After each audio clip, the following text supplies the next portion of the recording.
All right, very cool. Welcome everybody to our first edition of Stacking Growth Live in season 3. Carl and I are super happy to have you all here. Very excited about this conversation. Carl, how you doing?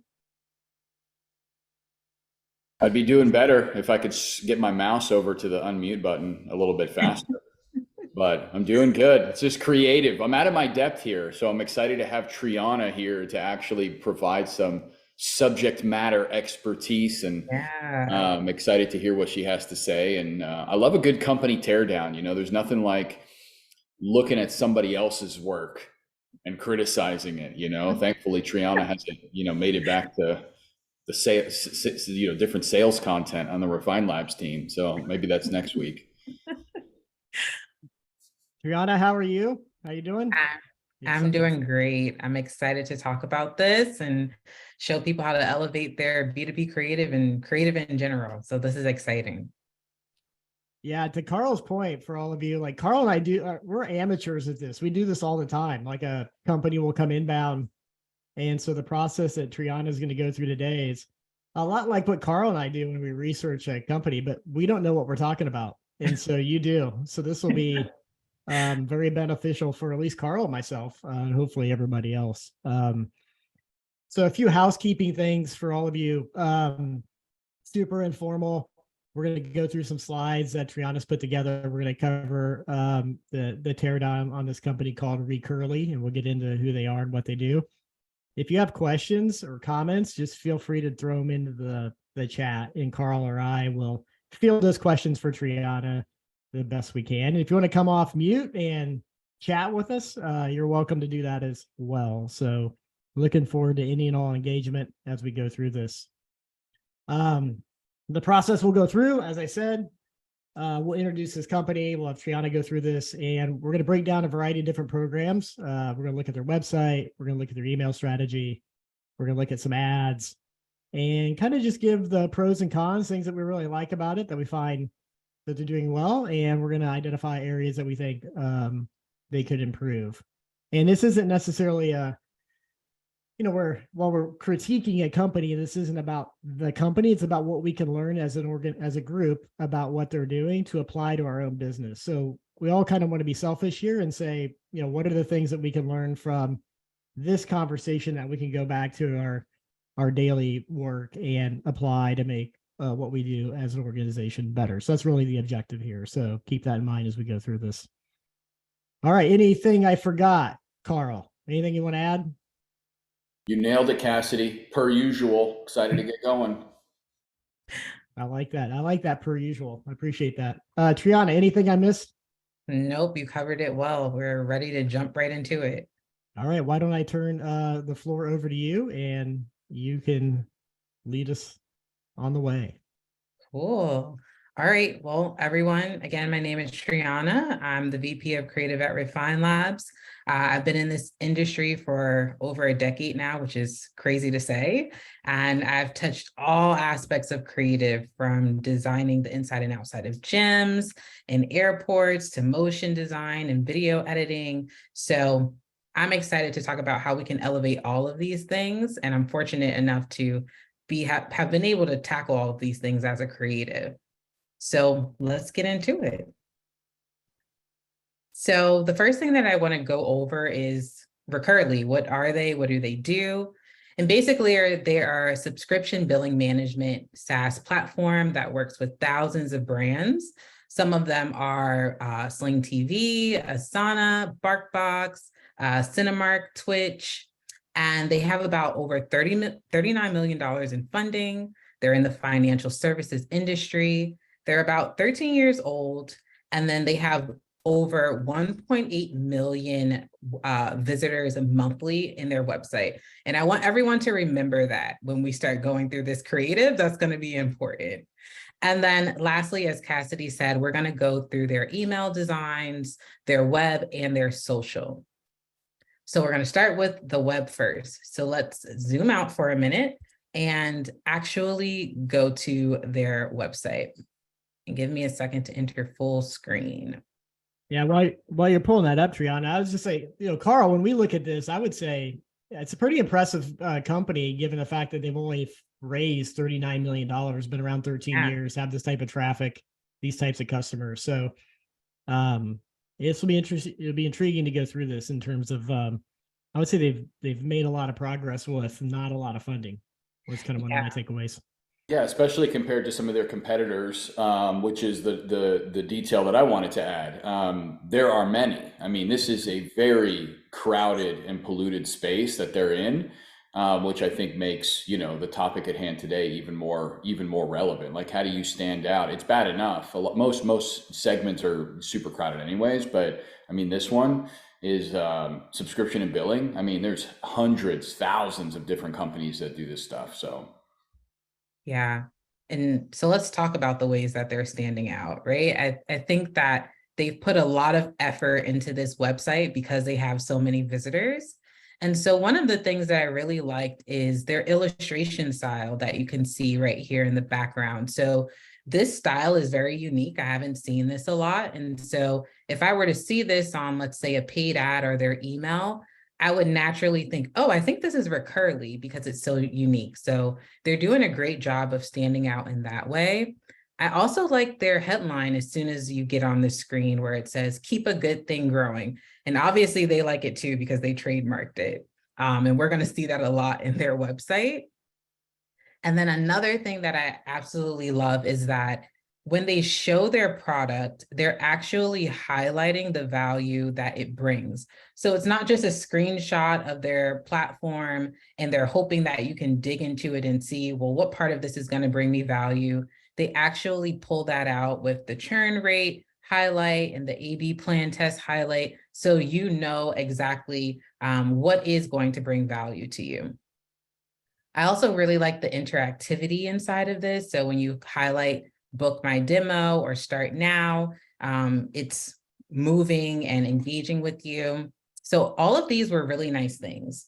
Now, what are things that we don't like about this section? So what I didn't like is that this illustration style is so nice, but the way that it is created could have been done better. So if you look here, they have these 3 circles. And usually when you're on a website, this is an indication that you can click on these and see other parts of the website, right? But you can't do anything here. It's literally just a design element. So I love design elements that can also be utilized and bring more value, right? Let's bring in design for a specific reason. And then the other thing that bothered me was the fact that they aren't really bringing in this personality all throughout their messaging across the entire website. And we're going to start to see that more as we scroll down. So we are continuing to tell a story, right? We literally ask, keep a good thing growing. We're saying keep a good thing growing. And as we go down, we're trying to answer that question. We're saying, what does it take to keep a good thing growing? But then I'm automatically thrown stats. And so you'll see here 50 million subscribers, 10 billion in payment volume, 98% customer retention. And I don't really see how this is relating to this question that's being presented. So it would have been nice to utilize this space to continue to promote this question that's being asked. Now, what I do like is that they are using video. So they took a 1-minute video, and I'll play this, and I think it's muted, which is good. They took a 1-minute video and they're trying to answer this question and bring as much value to you in this video as possible, which is really nice. And you can see that they really took a lot of time in this. The production value is great. And I always love when companies utilize this because it could be a lot to talk about at times. And usually video form can make this content more easily digestible. So did a great job there. Now, one of the things that I want to highlight in this messaging is grow faster, smarter, and stronger. We are going to see that a lot, right? We're going to see a lot of repetition, but I don't feel like Recurly was using repetition in the correct way. So as soon as we get down here, we see that they're saying grow faster, grow smarter, grow stronger again. And the nice thing is they're giving me a little bit more context around this so that I can go and learn more. But then when I scroll down again, I'm saying the same thing, grow, retain, and scale. It's the same thing, just in a different way. So what is the issue with this? Well, because this has been thrown at me so many times, by the time I get here, I may honestly just scroll past this because I may feel like, oh, I already read this. I already know about this. And this isn't great because this may be an actual very valuable part of the story that you're trying to tell. So when you're using repetition, make sure that you're using it in the best way and not just to fill up space. And so we're going to scroll down. They have more like blog content, case studies. And then when we get to the bottom, we're seeing repetition again, but this is where it's utilized well because we're pushing that core message we want to get across, which is keep a good thing growing with Recurly. Now, the one thing that I don't like before we end the website part is, why is this different? At the beginning, we had book my demo and start now, but now we're saying book my demo and try it free. So as a customer, if I were looking at this, I would say, oh, okay, well, you wanted me to get to the bottom of the website just to know I can try it free. Like, why isn't repetition used here? Why isn't that at the top and at the bottom? Especially when it's going to take me to the same web page. So let's go back to our deck and let's go over the key pros and cons because we went through a lot. So from a messaging standpoint, I love that the language is simple and easy to understand. I like that it reinforces the customer's purchase will lead to positive outcomes that they're looking for, and that it sets clear and concise expectations before the purchase. Those are all great things. We want those things. And now from a design perspective, I love that it's engaging and it's simple and playful. There's a good use of visual cues throughout it. And then I also like that the customer has easy access to the customer service. It automatically pops up and has a nice visual cue. And then lastly, there's a great use of motion graphics for storytelling. So those are the pros. Now, what are the cons again? Well, the messaging tends to be very repetitive, but not in a good way. It starts to lack emotion and edge, and we want that. And then there's lots of emphasis on stats, but not in a unique way that shows the value that it's bringing to the customers. And we're going to talk about how you can use numbers and stats in a creative way towards the end of this. And then lastly, for the design cons, I would have liked to see more interactivity, as I mentioned before, throughout the website. And the design, again, naturally lends itself to that. So I would have liked to see more of that. I'm going to stop there. Carl and Cassidy, would love to know what your first impressions were when you saw the website. Carl, you want to go first? Yeah, I'll be quick. I mean, Donna nailed it right in the chat. Yeah, there's just like there's no real like why, there's no Yes. why does this matter to me? It's a lot of Recurly kind of just talking about themselves. We're the best. You need to do this. You need Recurly. Yes. We are this good. We won this award, right? There's Mhm. really no like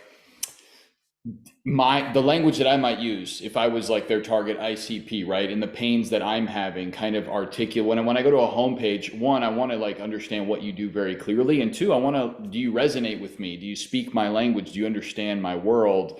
And the homepage is, best place to show as a company that you empathize, right, with your ICP, et cetera. And I think Recurly, misses that. I mean, I think it looks great and it looks nice. Obviously they did that, but yeah, Andy said it, right? Missing the customer as the hero. Recurly is clearly the hero on their home. So. Yes, there's confidence being built. It's Recurly's confidence, not the customer's confidence. Yeah. Yes. Cool. Cassidy?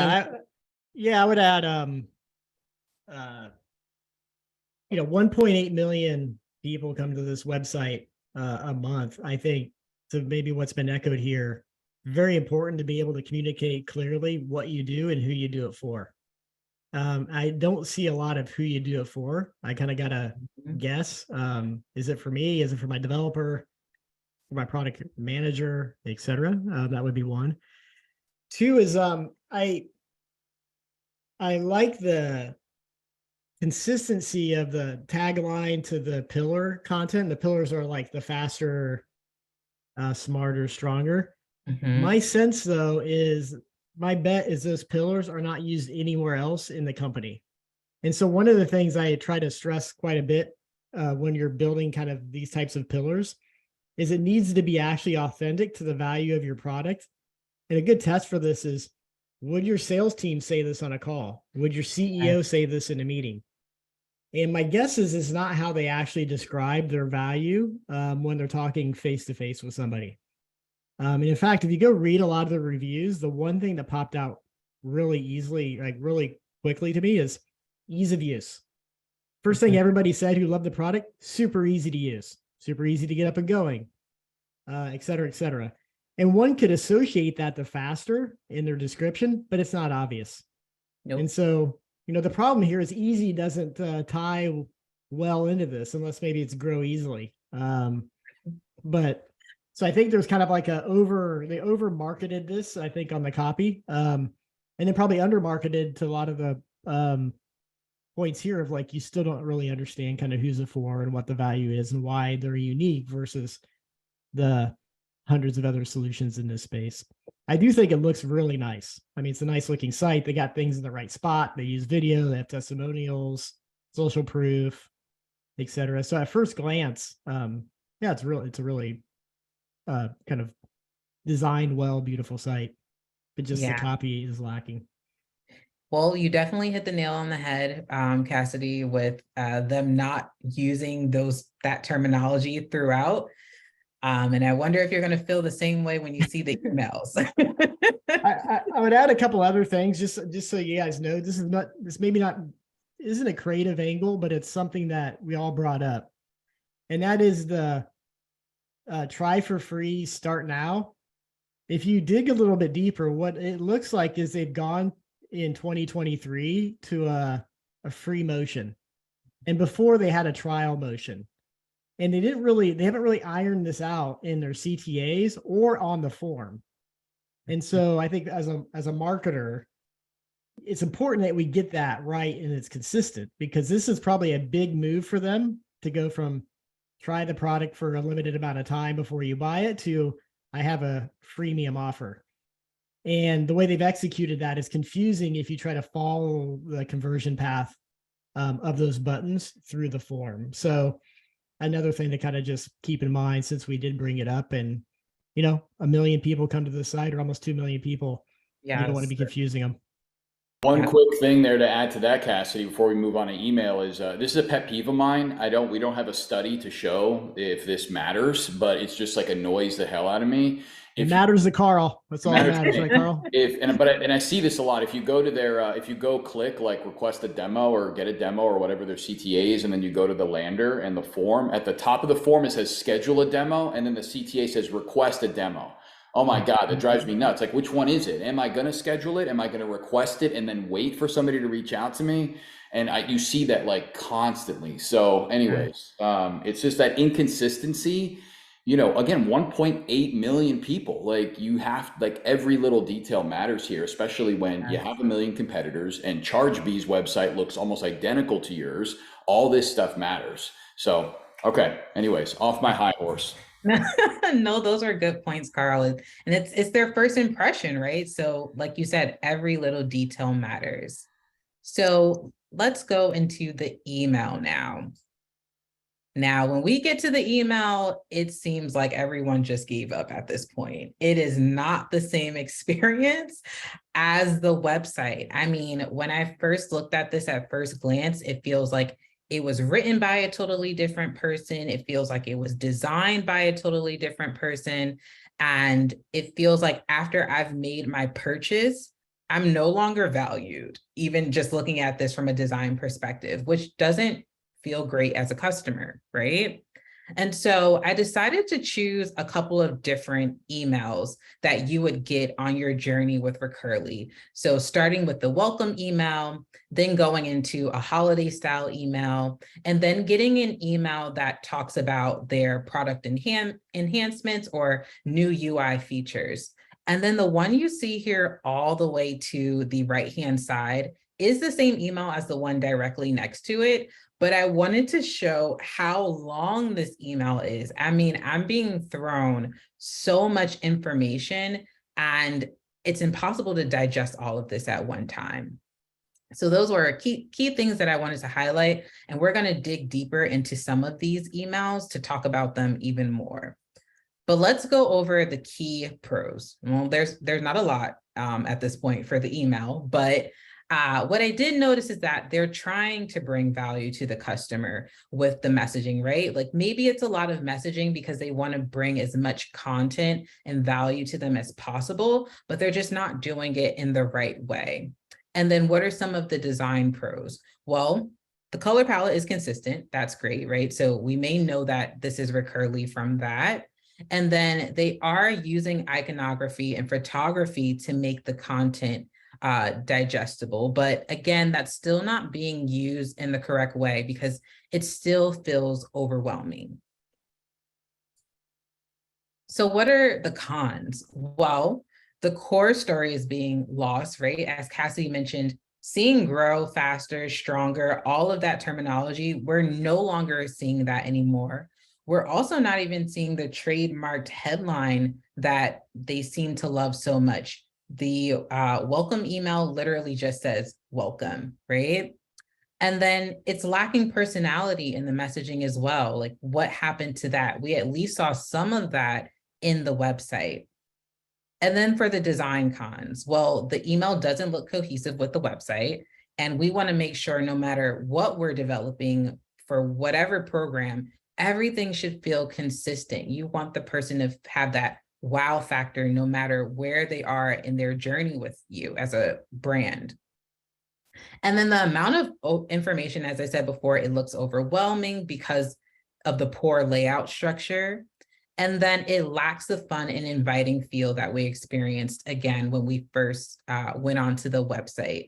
I would have liked to see visual cues that showed that the step of making this purchase was valued. So how can we do that?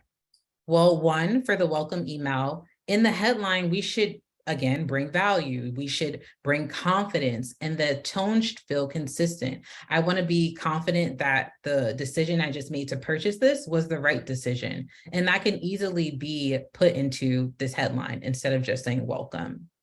And then if you read closer in here, it says, start managing your company's subscription billing. Here are a few tips to help you get familiar with Recurly's tools and find your way around the software.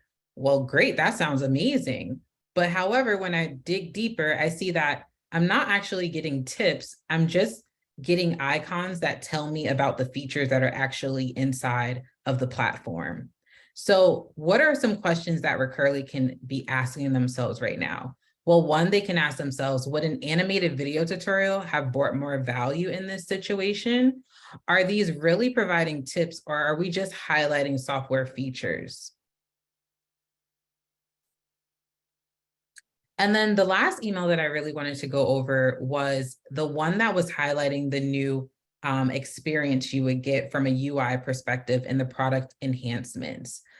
Again, there was a reason that they elevated this UI element of their platform. It wasn't done at random. There were complaints that they must have been getting. There's some data that they're referencing to know that there's certain things in here we need to update.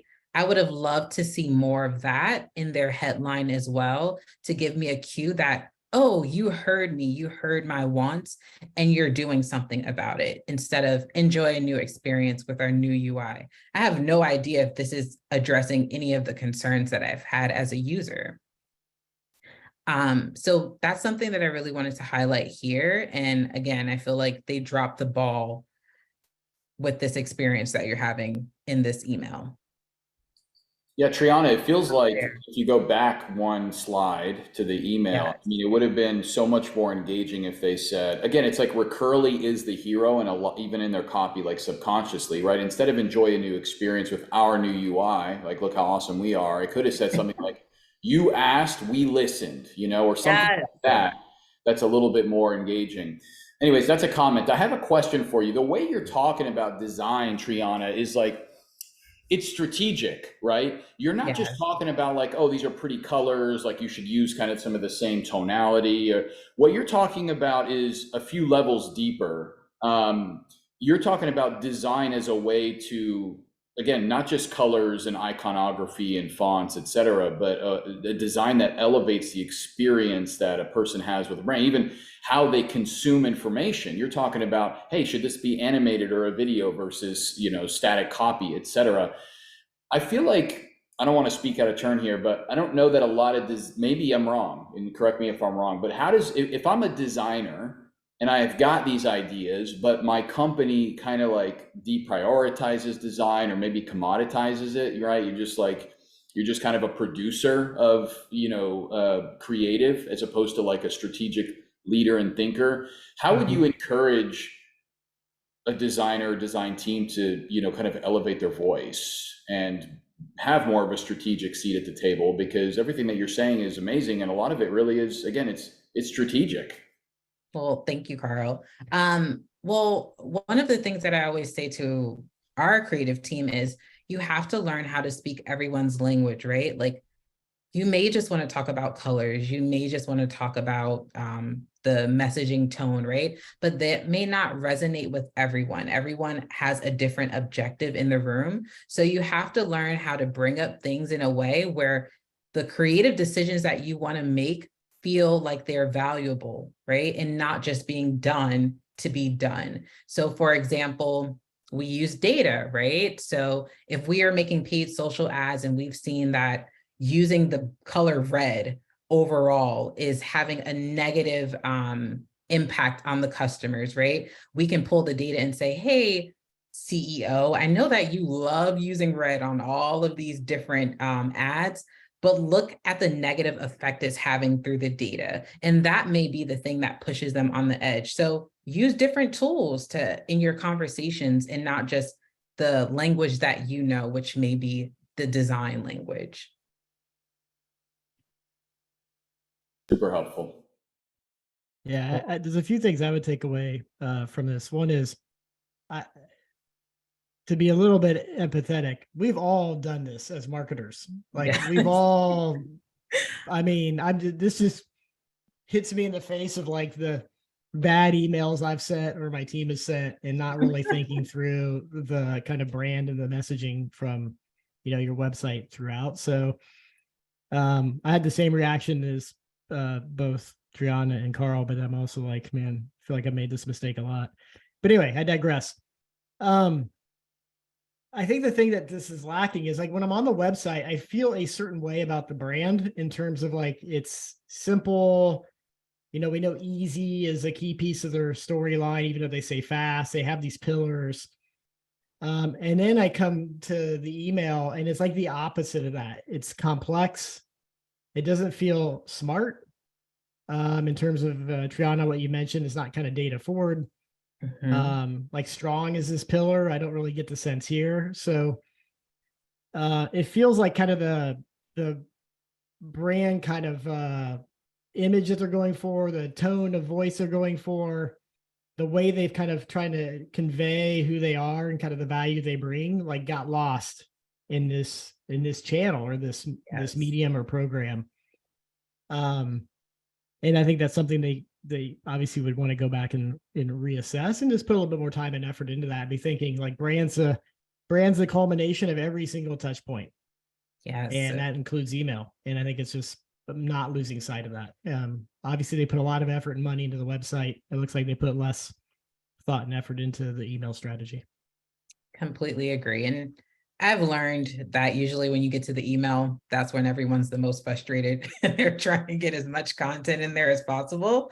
So it wasn't that surprising, but again, I would have liked to see them elevate this more after looking at their website. Yeah, and I think it's like, who's it for? Who's a reader? How many emails are you sending? Like we all blast our customers and our database with random emails. And so there's probably a level of just reassessing the email strategy overall as well here. I think it's just like it's designing an experience, right? It's again beyond design of colors, et cetera. It's like to your point, Cassie, like why are we sending this email? Like who asked for like a product enhancements email? And I think it's like going back to the basics of now, is this the best way to communicate this? Or are we just going through the motions, right? Did somebody just say like, hey, we have product updates, like we should just, I don't know, put it in an email blast, right? And so I think my takeaway here is everything matters. Every bit of customer communication should always be assessed, right? Why are we sending this? Does anybody care? Does anybody even open this email? Because maybe like nobody really, maybe the customers are actually giving Recurly a message and like, you know, a 3% open rate on this email, right? So you should stop doing it, right? Like save those resources and do something else. HubSpot does a great job with their product updates, right? It's in platform. They do all their product updates like on their own LinkedIn, HubSpot tips and tricks, like LinkedIn page, and they distribute it, product updates totally differently, right? Maybe that's an option. So it's like you just have to think a little bit bigger of like, hey, why are we doing this? Is it necessary? Does anybody actually want it? Maybe we should stop doing it. And I don't think that's I think it's a very powerful question to kind of ask yourself as a company and in every single touch point, right? Why do we do that? Yeah. And Carl, we actually talked about this a couple of days ago, and what I call it is customer chemistry design. What is the design that you're creating between your brand and your customer? Like, are you creating trust? Are you creating confidence? And I feel like a lot of people may think that that's not something that's designed and happens at random, but it's not. That's where that strategic creative input comes in. So you're calling out a lot of great things, Carl. Yeah, I just want to add one more thing, and that is I wasn't sure how Carl was going to bring up HubSpot in this session, but he did. He managed to slide in HubSpot. And for those who don't know, I man, have to. We're going to you'll hear about HubSpot on every time Carl talks. He connects that dot. He's still selling for them. I'm a fanboy. I'm still in sales for them, even though they fired me years ago. You know? All right, back to business. All right, Triana, over to you. Okay, so we're at our last section for programs, which is paid social. And I felt like when we got here, they started to care again. And you started to see hints of what they were doing on the website. They're introducing that illustration style again in a fun way. They're using the bright colors to stop you. However, again, it's like Carl has been saying this whole time, it's all about me, me, me, me, me. So like, let's look at the first ad here. It says $1 billion in recovered subscription revenue in 2022. Okay, great. But that doesn't speak to me in any way. It would have been nice to see how this unique stat has specifically helped their customer, again, in a unique way. Another thing that was really weird was how they're using testimonials, which is absolutely amazing to use because it's your time to be the most authentic as a brand and genuine. And they brought up a pain point by saying, build your own subscription billing solution is a difficult nut to crack. It can play havoc with your sleep patterns. So in this moment, I feel like, well, thanks for reaffirming something that I've already been thinking about, but you're not telling me how you solve for this. So again, I feel like they dropped the ball there. And then for the last one, where it says want 4 times revenue growth, I love that they're presenting this as a question and the tone of the messaging is more conversational to get the viewer engaging. But when you go to the post text, they're not using this as an opportunity to effectively answer this question. Again, it's all about me, me, me, me, me by saying there is no alternative. Recurly, the best all-in-one subscription billing platform for growth, scale, and category defining success. So this feels like a lot of fluff. It feels like a lot of buzzwords, and we're losing one of the things that is our philosophy is keeping your core story top of mind. So those are some of the things that really bothered me about these paid social ads. So let's go into the Triana, real quick, can I call out something that just like grinds my gears? Go backwards one slide. Go back. Yes. Okay. Oh my God, the copy on the far right one There Mhm. is no alternative. I mean, yawn, right? Like, give me a break. There are 10,000 alternatives, and literally Yes. every single alternative says that they're the best all-in-one subscription billing platform. I'm looking at ChargeBee's website right now. I mean, this is like copied and pasted almost from their website. And Yeah. so it just, like, how do you move? Like, why? The designers on this team are brilliant, Triana. I have to believe Mhm. that. They're good, like highly paid folks. Why? Yes. Why would they do this? Do you have any insights for me? I mean, it could be a lot of things. It could have been that they've just been beaten down and maybe they did want to say more and they just didn't have the opportunity to do that because whomever feels like this is a better way to say this or these are the things that we need to talk about. Or maybe it's just that they feel like, hey, this isn't something we really focus on a lot. Our website is. So I don't know, let's just throw some text in there, right? And that's not the right way to look at this. You, again, need to be making sure that at every touch point, you are bringing the most value to your customer, especially in the feed, right? We talk about that all the time. Like, this is your ability to bring the most value in a place where people are consistently taking in content. So for them to drop the ball in this specific platform was just like, why? Why are we doing this? Yeah, we know how this happens. I mean, it's like copy by committee. You ran this Yes. by how many people in marketing? Then their sales leader chimed in and said something about like we need to tell everybody we're the best. Yes. Then the CEO said something about, give a stat like 4x revenue growth. I mean, I'm Yes. sure, if you give this to like one or two people to figure out, this would be a lot better. And then like 10 more people get involved and it gets watered down. Exactly. And I think that's one of the things that I love here that we do. It's when we start a project, we have the perspective from the creative team and we have the perspective from the demand team because we know each are equally important. And when you don't do that, you end up with something like this. So if there's any takeaway we should take from this is that both viewpoints are very important. They're equally important. So, Triana, again, to support any of designers, design teams on the call, or people that are going to listen to this afterwards when it's published to the podcast, like, too many cooks in the kitchen. And Yes. people that don't know what they're talking about, like people like me and Cassidy, most of Cassidy. Like, what do you do in that situation? What do you? I I feel like in that situation, you have to, it might get uncomfortable, but you have to say like, hey, this is the story that we're trying to tell, and we're losing that because there are so many people in the room. Like, who do we really need here to make this the best thing possible? And again, that may be an uncomfortable situation, but sometimes it's a conversation that you need to have. Love it. Yeah, it's a great answer. Lex is dropping some fire in the comments too. So it's just good stuff. I have like a one rule of thumb that that's my opinion only, but I'll bring it up. And that is, especially in a market like this, your provocativeness should be like inversely proportional to the size of company. And so like here, they're in a very competitive market. We've looked at the funding. They're obviously an upstart. They're trying to disrupt. I mean, when I think about the space, I think of Zora way back in when they created that, the space. And so what I see here is what we're saying. This is saying the same thing that the leaders are probably saying, or that's been said for a long time. Yes. This team needs to figure out how to say something different. And Yes. I would say it should make people uncomfortable, especially in the ad space. And I think Mhm. Triana will get into that. Yeah, we're definitely going to get into that.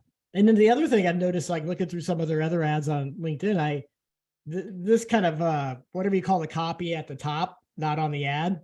Mhm. This is not very good here, but in some other places, they're actually using data, and like the ad, like the copy on top of the ad is actually better than the copy in the ad, and I think that's something you're going to hit on. But Yes. something to look at too. If you're saying something that's more provocative or more insightful outside the ad, maybe put it in the ad. So that's what people are Yeah, going to see. exactly. It's very weird that they're doing that. But I think it's a good example of how they have the tools, right? And we see them using them, but they're just not using them correctly. So we just need them to start using their tools that they have correctly. And this happens with a lot of companies, but we're gonna go over how to do that. Okay, so we talked about a lot. Let's go through the pros and cons again. So the pros, I would say, is that the headline is written in the form of a question we saw, which is conversational and brings more engagement. So I love that. And it highlights pain points. So they do understand that highlighting a pain point is important, but they're just not highlighting the solution, which we don't like. And then for the design pros, we know that the color palette and illustration style is consistent, which is good. They're using bright colors, which are engaging. I love that. There's a good use of hierarchy. So you see that they had that 1 billion, which was really big. And then the other headline that they had about 4 times revenue was really big. So they're using hierarchy really well. And then the imagery is aligning with the headline, but they could have put more effort into the imagery, in my opinion. And then what are the cons? So the con is we're using data, but we're not combining it with creativity. Just because you're presenting data doesn't mean you have to lose the creative aspect of it. And I'm excited to show examples of how you can use both, but just want everyone to remember that.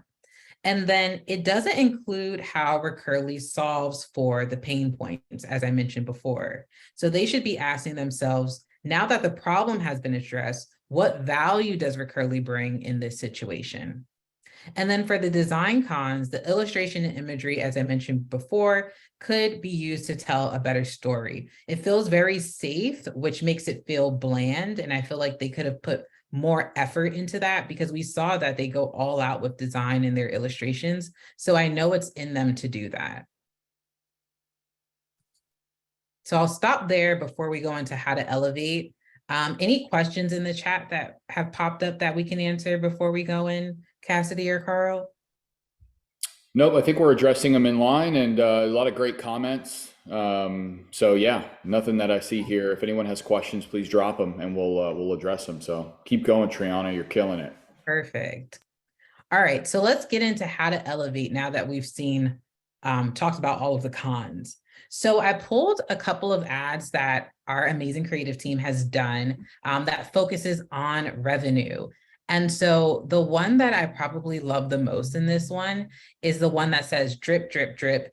That's revenue leaking from your business. Like, this is a perfect example of like being engaging, being provocative, like Cassidy said, and still honing in on driving emotion, right? So the emotion here is kind of like FOMO, like, man, I'm really thinking about this in the back of my mind. What is this product? Because this isn't something that I want to continue to happen or happen. I also love the one that says coffee isn't what's stunting your growth. And this is a great example of how you can have a strong visual and you can have strong messaging. You don't have to choose one over the other. And then the last one that I'll call out is it's your revenue, own it. I like this because this is an example of them building confidence in the actual customer and not just building up their egos, as we've seen so many times throughout this creative that we've looked at for Recurly. So these are all great examples of how you can continue to elevate creative, both in a messaging standpoint and a design standpoint. And then lastly, we're going to get into the numbers, as I was talking about before. So in these examples that our team created too, we're actually using stats, right? But we're using them in an effective way. So the first one that I'll call out is 6 lines of code, 30% increase in revenue. This is quick, to the point, but it says so much in it at the same time. If we've all seen code before and we know that it usually takes more than 6 lines. So that instantly would stop me to know that, oh, 6 lines of code increases my revenue by 30%. Let me learn more about this. I also like the one that says we've cleared 75% of drivers from BS claims. Again, driving emotion, resonating with the customer, adding value at the same time. And then the last one I'll highlight is the one that has 205 billion, since this is something that Recurly also use. And it says here, shoppers spent 205 billion last Black Friday. Now, in the case of Recurly, I feel like they would have just stopped right there. That would have been the end of their headline. But we took it a step further and said, ready to claim your cut. Again, we're building that confidence and saying to them, we can bring you value. Want to learn more about that? So I think these are great examples of how you can use numbers again, but also still be creative with this data. And I'll stop there. That was the end of our slide, and I'll stop sharing for a moment. And again, I hope that the takeaway here is that you can drive emotion, you can build confidence, and you can sell value. You don't have to choose one over the other.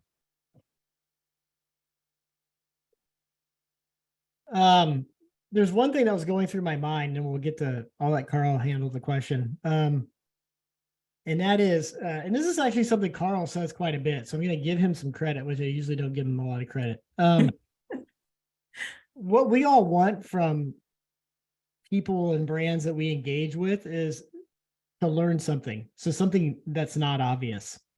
And I think what some of the examples you gave, Triana, hit on versus maybe what we didn't see from Recurly is to get me to stop and think. I need to see something and read something that either catches my attention because I didn't know it, or I don't believe it, or I want to learn more about it. So it needs to be a hook that's like non-obvious to get me to pay attention. And I think what we saw an example of, and we see a lot of examples of, is just obvious copy that anybody would say that we just kind of flip through at least in the ad space.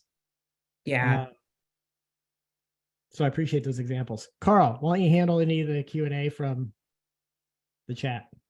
Yeah, again, to double down on your point, Cassidy, I do say awesome stuff pretty often. You just don't listen that well, I think, when I am talking. But some of those ads were awesome, and I don't know what the plan is for after this, if we're going to share out this deck or whatever, but there's just some amazing examples in there of like showing the value prop, not saying we do this, but showing it, right? And there was that one ad copy that was like, stop letting typos like cost you money, and we like misspelled all the words and stuff. It's like, that's very difficult to do, first of all, but it stops me. I don't have a choice but to stop in the feed, which is like what we're trying to create, right? It's like we're going to force somebody to stop and look at our ad in the feed, and you just missed that in a lot of B2B advertising. One other thing that I really liked was like that one ad that said like stop getting like BS claims. I love that. It's very edgy, and like I feel like a lot of times in B2B, we like want to stay away from stuff that may be deemed as like not safe for work or like not professional, etc. But the reality is that we're people, and that's how we talk. That's how our customers talk. I'm sick of, getting all of these like bullshit claims called on. Like that's how we talk, and that's so cool that we're allowed to create kind of an edgy ad that talks like our customer. Because again, we're humans, right? So all that stuff's super, super awesome. So I love those ads. And obviously it's cool that, that we created them, right? So anyways, I'm done. So that must have hit close to home, that ad, Carl. I saw you privately slacking Triana, like, who is that company? I need to reach out to them. Yes. I do need to reach out to them. Okay, so we got a question here. Christoph, I hope I said your name correctly. I apologize if I didn't. But his question was, how does Refine Labs express to its clients that cohesive design systems and creative voice matter, from web to email to social, or even he adds sales team assets? How many times I found out my sales team made their own presentation and wrote some feature-driven copy themselves. Definitely guilty of that. Personally. But the question there, Triana, like, how do we align everyone and make sure that everyone understands the value of copy, creative decisions that we make, and, avoid or prevent folks like me or Cassidy from going rogue? Yeah, that's a great question, Christoph. So one of the things that I love about our process is that we start off by trying to build a strong foundation through a creative analysis. So what we do in that creative analysis is we break down what the customer is doing well before working with us, and then what are some things that they can elevate. And then we also break down what their competitors are doing and what they're doing well and not what they're not doing well. And by doing this, it gives the customer a different outlook on creative. And it also gives us the opportunity to tell them upfront before we start executing anything, hey, this is where some improvement needs to happen. And they really appreciate that. And I feel like that's been the best thing that we've added to our process. I'll add one thing from a salesperson perspective, because again, I am guilty of like taking materials from marketing and being like, this sucks. I'm going to just build my own deck, right? I did this at HubSpot, and HubSpot, I mean, like world-class stuff. And I think one of the things that might help marketing or creative teams that are on the call or listening to this is like, in like sales wants to help. I don't want to, Cassidy knows, I don't want to create my own decks. I hate it. I hate creating slides. It's like the bane of my existence.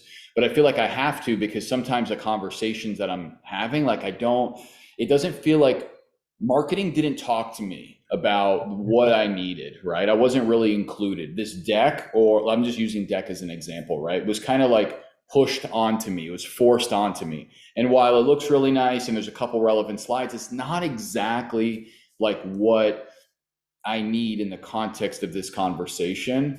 You could also say the same of like customer stories. I've had in the past a customer story template pushed on me, and I'm like, this isn't exactly what the customer that I'm talking to like cares about, right? The points that we brought up, et cetera. And so I think my answer is just like include us. We don't want to create slides. I like, again, I hate it. I'm lazy. I don't want to do it. I feel like I have to, because the assets that are pushed onto me, and that's how I feel emotionally, angry about it, didn't feel like they were built for me, right? It feels like it was built for someone else, and I'm forced to use it. So I don't know what you do about that, but that's just like a salesperson's perspective. So yes, we do mean well. Carl, all I will say is that I love that you're transparent about that, though, with the creative team. So we're able to help you in those situations because you come to us and tell us. And I feel like a lot of times that step is skipped, and usually the person will just go straight to, I'll just redo this. So I think that's a takeaway we can look at here, is just sit down and have a conversation. Yeah, or just open up those communication channels, right? Like say, hey, like there's a Slack channel for sales to like ask for stuff or give feedback. And at least it's like, okay, they're listening to me instead of me, being angry and just going rogue into Canva and inventing my own stuff, right? Yes. Because I don't want to do that at the end of the day, You don't want that. I would just like to add one parting shot on the design system. And one of the things that's been beneficial for myself in the past is when we think about competitive analysis or intelligence, we tend to always do this from a product perspective, which is valuable. But I would advise marketing teams to do it from a creative and positioning perspective as well. So if you take Recurly in the market they're in, like, who came before you, what is the landscape, and how do you stand out from a kind of emotional feel and a brand feel as much as a product feel? And how do you then align those two things to have kind of a unique perspective in the market from top to bottom? And I think that's just something companies don't do enough of. They kind of come up with their brand system in isolation of their product capabilities and their competitive dynamics. And the last thing I'd say on that is, for a company that hasn't raised that much money in a really competitive market, being tight on your brand system is imperative, because you create a way more leverage for the money you're spending. And that might be another way to get this across to CEOs and CFOs and so forth and so on, is every time we deviate from the brand system, it costs us money, because we're not getting the leverage that we need to be getting out of the investment. I had a creative director who worked for me who would say, brands die by the death of 1,000 cuts. And that's what happens. So the tighter you are, the higher return on investment. Give that one a shot with your CEO and CFO. Love that, Cassidy. All right, everybody. Thank you for joining. Hope you found this valuable. If you did, let Triana, Carl, myself know offline, and we'll continue doing this. This will be available in the Stacking Growth podcast next week. And maybe we'll try to get Stephanie to make this a video or something we can post somewhere, because I've had some requests for the visual asset of this episode as well. Thanks, everybody, and have a good day. Thanks, everyone. Bye.